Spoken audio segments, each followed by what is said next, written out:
Un hito histórico en las relaciones latinoamericanas.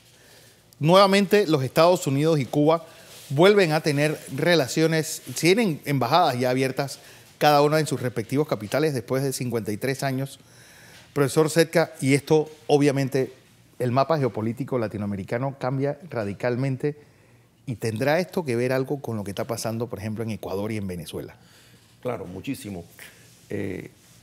Han pasado 54 años, como bien apuntas, y aunque no todo ha quedado resuelto, falta el levantamiento del bloqueo y el levantamiento de las medidas que se le impusieron a Cuba en 1962 en Punta del Este. Condiciones sine qua non para lo cual Cuba se vería satisfecha totalmente, o por lo menos en gran parte con esta anudación o reanudación del vínculo diplomático. El mismo establecimiento de las relaciones diplomáticas y consulares implica para Cuba la solución de un problema y el aislamiento total a que había sido sometida Cuba durante 54 años. Evidentemente que con esto Venezuela y Ecuador tendrán que poner sus bardas en remojo.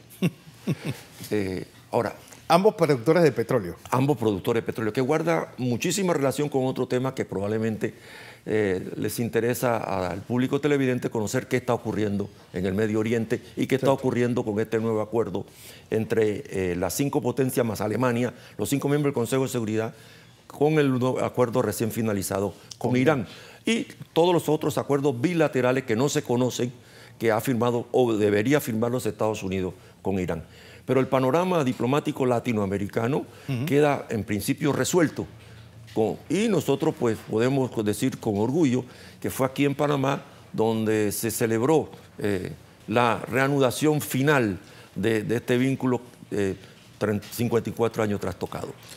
Bueno, un caso, en el caso cubano, donde las dos partes más radicales parecen opuestas a esta medida. Miami y el área dura y la línea dura de La Habana también está opuesto a este acuerdo. Como ocurre, Fernando, en todos los casos donde se tiene que lidiar con el ala oficial y el ala de la oposición. Ha ocurrido en Irán, pero volvamos al tema de Vamos Cuba. a Cuba primero. Vamos a Cuba primero.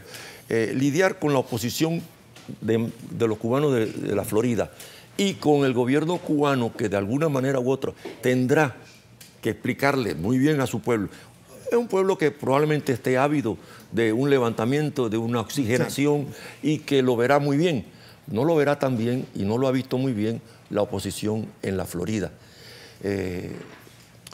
Siento que el Congreso norteamericano lo que va a dar es una aprobación final. Ahora, levantar las sanciones a Cuba totalmente no será tan rápido. Incluso ayer Carlos Alberto Montaner nos decía que uno de los puntos es la devolución de la base de Guantánamo a Cuba. Veo difícil que los Estados Unidos negocie de inmediato eso. Quizás con el tiempo ocurra y debería ocurrir. Para los Estados Unidos es un gran lastre la imposición que ya dura 115 años. 115 años. 115 años y que de la enmienda Platt. Sí, de la enmienda Platt, y que de todas maneras es una afronta a las relaciones de los Estados Unidos con toda Hispanoamérica. Tarde o temprano tendrá que venir. Los cubanos no lo han puesto como condición sine qua non inmediata. Sí, el levantamiento del bloqueo y el levantamiento de las sanciones impuestas en 1962 en Punta del Este. Esto ocurrido con Cuba, usted vio la caída de la cortina de hierro casi en primera persona. Puede provocar una situación, la apertura de libertades, a que el pueblo cubano pues ocurra una desbandada como la ocurrió en Hungría o en Alemania del Este. Bueno, como bien apuntas, fui un testigo casi de primera fila estando yo en Yugoslavia, de embajador entonces. Lo que era inimaginable o impensable para muchos ocurrió en 1989. Aquí no va a haber una desbandada. Aquí yo creo que va a ser lo contrario. Es el capital de las transnacionales europeas y norteamericanas las que van a invadir Cuba. ¿No va a ser una desbandada por ser Cuba una isla? No lo creo, no lo creo. De hecho, ya hay más de 1 millón de cubanos que viven fuera de Cuba. Emigrar más ahora no sería en esa suma o en esa cantidad. En consecuencia, va a haber mucha libertad. de tránsito, de movimiento de personas, de capital, de servicios. Es decir, Cuba de pronto se va a ver incorporada a un proceso de globalización, tal como la idearon sus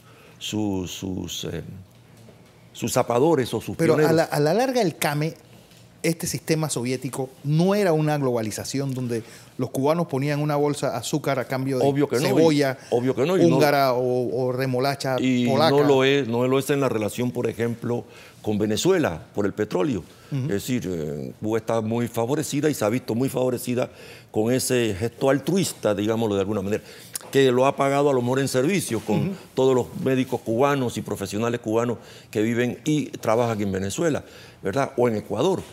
Pero Cuba, que no tiene petróleo y que detenerlo le sería muy costosísimo explotarlo, extraerlo, no va a...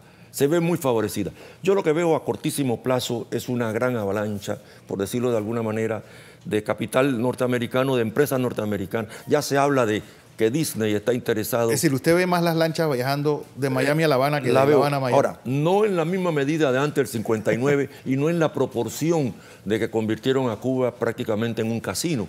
Es decir, en este sentido los cubanos han aprendido muchísimo y es otro concepto totalmente diferente. No, el turismo también es otro tipo de turismo. El turismo Claro, de playa claro, es el que y otro tipo de turismo.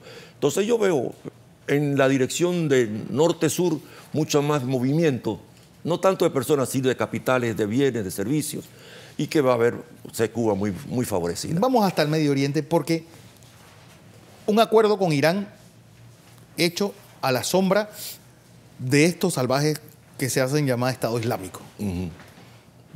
Bueno, no ha sido tan a la sombra del Estado Islámico. Lo que sucede es que los pormenores de lo acordado por el grupo de los 5+1 y en la relación bilateral entre Estados Unidos e Irán, porque hubo negociaciones y hay acuerdos entre ellos. Antes de entrar en materia, permíteme explicar cómo y de qué manera se inauguran estas relaciones. Desde el 2011 se vienen negociando. Y aquí ocurre un poquito, más o menos, un símil parecido con lo de Cuba. Con lo de Cuba. Había que negociar no con los radicales iraníes, no con los ayatolás, no con los fundamentalistas, sino con el gobierno, primero de Ahmadinejad y después de Rossani. Y esas negociaciones se celebran en Ginebra. Los norteamericanos, muy preocupados de los avances que tenía y tiene Rusia y China en el Medio Oriente, decidieron neutralizarlos. ¿Y cómo neutralizarlo? Bueno, a través del Consejo de Seguridad. Nosotros 5 horas, y con una gran ventaja y una gran oportunidad para Alemania de lucirse, vamos a hacer unas negociaciones con Irán. Además, Alemania tiene la colonia de iraníes más grande fuera de Irán. Por eso. Y de turcos. Y de turcos. Y de turcos. 1,5 millones de turcos trabaja normalmente en Alemania en condiciones permanentes y otros 2,5 millones en temporadas. Estamos hablando de una proporción muy considerable de turcos que trabajan en Alemania. Los Estados Unidos sabían perfectamente que había que neutralizar a la oposición iraní por un lado y a los rusos y chinos por el otro. Entonces, para evitar que Rusia siguiera armando a Irán y que Irán llegara a poseer la arma nuclear, el arma atómica, entonces había necesidad de hacerle algunas concesiones a Irán. Ahora, ¿cuáles son esas concesiones que el Grupo 5+1 le hace? Las sabremos dentro de 2 días o 3. Básicamente económicas, ¿no? No, sí, el levantamiento de las sanciones, el levantamiento del embargo, la devolución del dinero congelado en los Estados Unidos.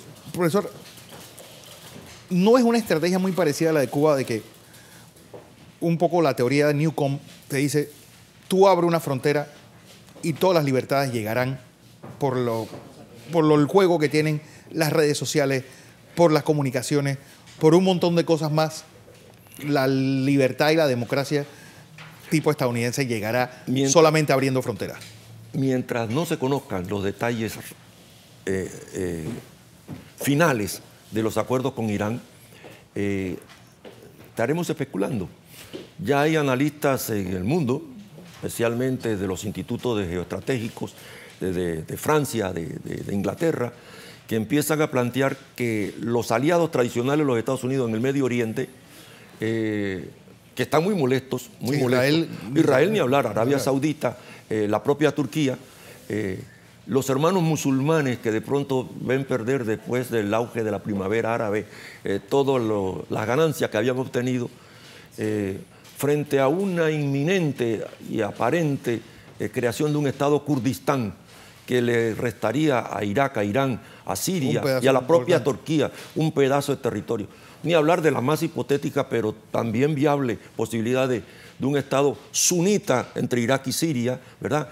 Sí. Todo eso refleja en realidad el sentido práctico de lo que es la dominación y el poder. Divide y vencerás, ¿no? Una teoría de la dominación por los recursos energéticos que hay en el área. No olvidemos que después, y ya que tocabas el tema de 1989, que es cuando se descubren los grandes yacimientos de gas y de petróleo en el Mar Caspio.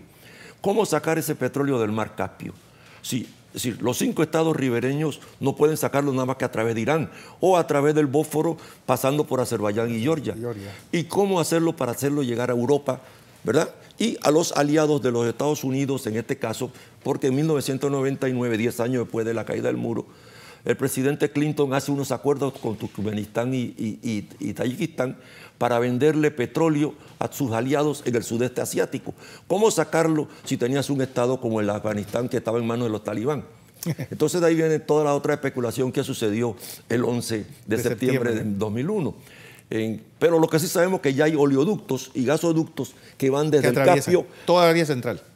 Que van por Azerbaiyán y pasan por el Bósforo, ¿verdad? Y por Macedonia y entran en Kosovo y salen a un mar libre, por el estrecho de Otranto en Italia, y otros gasoductos que van por Kandahar en Afganistán y salen al Océano Índico, que son los que suplen a sus aliados del sudeste asiático. Son 4 millones de barriles diarios que salen del Caspio, de los 5 productores. Ahora, Irán necesita vender su petróleo.